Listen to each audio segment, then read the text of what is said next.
Assalamualaikum warahmatullahi wabarakatuh.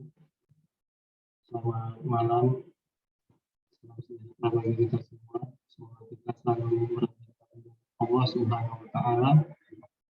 Saya Diki Alfanto dari kelas Manajemen Sumber Daya Manusia E. Yang terhormat kepada dosen pengampu Bapak Abdul Razak serta teman-teman sekalian yang saya banggakan. Pada saat ini saya akan menjelaskan mengenai materi kompensasi.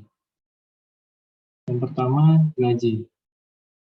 Rifai mengungkapkan bahwa gaji adalah jasa dalam bentuk uang yang diterima karyawan atau pegawai sebagai konsekuensi dari statusnya sebagai seorang pegawai yang memberikan kontribusi dalam mencapai tujuan perusahaan atau organisasi, atau dapat juga dikatakan sebagai bayaran yang tetap yang diterima seorang karena kedudukannya dalam perusahaan atau organisasi atau quote.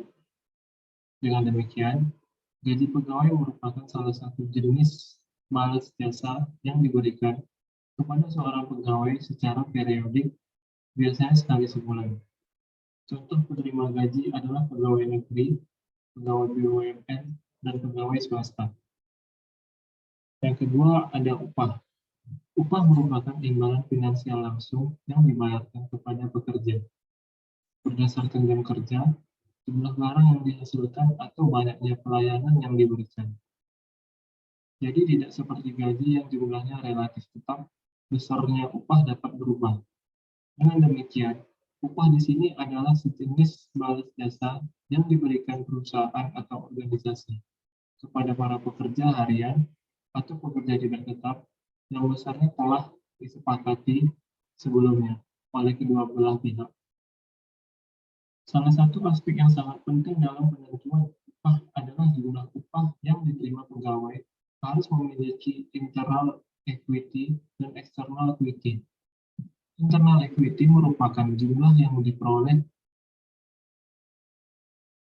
sesuai dengan input yang diberikan, dibandingkan dengan pekerjaan yang sama dalam organisasi atau perusahaan. Sedangkan external equity adalah yang diterima dipersepsi sesuai dengan jumlah yang diterima dibandingkan dengan yang diterima dalam pekerjaan yang sejenis di luar organisasi. Yang ketiga ada bonus, yaitu sejumlah uang yang diterima secara langsung sebagai imbalan atas prestasi kerja yang untuk jangka waktu tertentu, dan jika prestasinya sedang menurun maka bonusnya tidak akan diberikan. Yang keempat ada intensif. Dengan demikian, intensif ini merupakan bentuk pembayaran yang langsung didasarkan atau dikaitkan langsung dengan kinerja, dan gain sharing yang dengan kinerja dimaksudkan sebagai pembagian keuntungan bagi pegawai akibat peningkatan produktivitas atau penghematan biaya.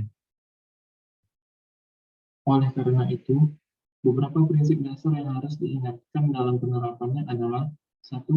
Tidak ada sistem kompensasi yang terbaik. Sistem kompensasi dalam bentuk sistem intensif dan gain sharing tidak ada yang terbaik, dan yang terbaik sangat tergantung pada sifat pekerjaan, strategi bisnis, dan lain-lain. 2.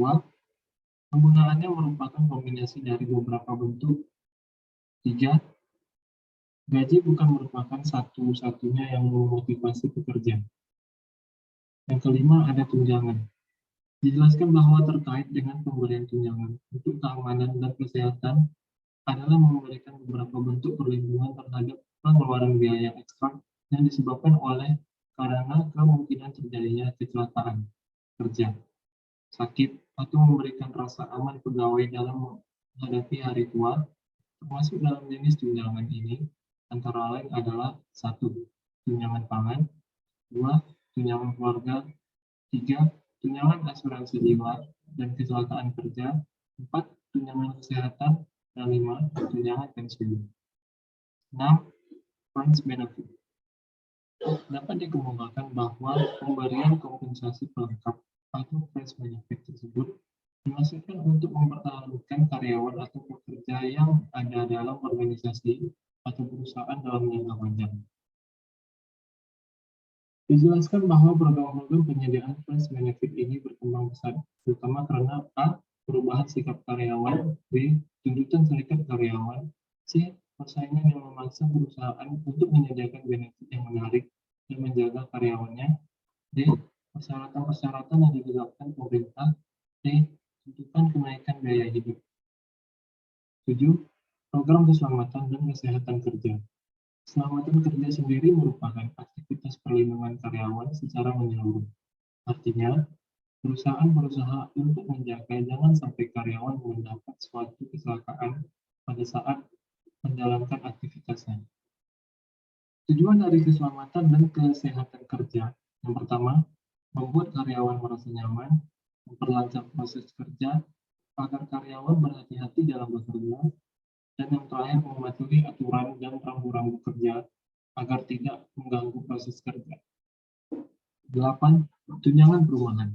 Tunjangan perumahan biasanya lebih dilakukan oleh pemerintah daerah yang belum dapat menyediakan rumah negara dan perlengkapannya bagi anggota. Tunjangan ini berupa uang yang diperuntukkan bagi anggota untuk menyewa rumah saat dinas di daerah tersebut dengan besaran yang berbeda-beda tergantung daerah masing-masing. Ada pula tunjangan perumahan yang ditujukan bagi karyawan untuk mendapatkan kepemilikan rumah. Lain lagi dengan tunjangan perumahan bagi expatriat yang akan bekerja di Indonesia, berupa sewa tempat tinggal selama 12 bulan di muka atau tunjangan yang dibayarkan secara bulanan. 9. Tunjangan kesehatan. Penggunaan tunjangan kesehatan suplemental adalah ekstensif juga antara 25 hingga 45%. Perusahaan terentang pada ukuran memberikan tunjangan rencana pemeliharaan mata. Kira-kira 50% memiliki rencana.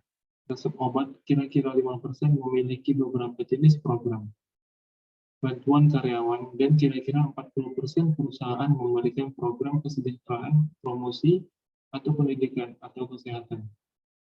10. Tanggungan asuransi karyawan. Program tunjangan dapat dikategorikan menjadi 5, yaitu 1. Pembayaran upah tidak bekerja dengan alasan tertentu. 2. Jaminan terhadap risiko kerja. 3. Program peningkatan kesehatan dan kesejahteraan. 4. Program yang berkaitan dengan pengembangan diri karyawan. Dan yang kelima, tunjangan yang diharuskan oleh undang-undang. Terkait dengan pembayaran upah tidak bekerja adalah pembayaran upah kepada pegawai meskipun pegawai tersebut tidak bekerja. Dasar pemikirannya adalah pegawai kadang-kadang tidak bisa bekerja sebagaimana biasanya dengan alasan tertentu seperti sakit atau adanya urusan penting yang dapat diterima, tetapi perusahaan tidak dapat membayar upahnya. Saran dari video ini, sistem kompensasi tidak dapat mempengaruhi kinerja perawat. Berdasarkan hasil analisis data dan informasi yang diperoleh dari perusahaan, dapat ditarik kesimpulan bahwa sistem kompensasi tidak dapat mempengaruhi kinerja karyawan. Hal ini dikarenakan karyawan tidak merasakan dampak yang mereka peroleh dari pemberian kompensasi, dan mereka menganggap bahwa kompensasi itu hal yang wajib mereka peroleh. Selain itu, kompensasi yang mereka peroleh jumlahnya tidak terlalu besar, jadi jika tidak dapat memberi pengaruh untuk mereka untuk meningkatkan kinerja karyawan. Sekian dari saya. Assalamualaikum warahmatullahi wabarakatuh.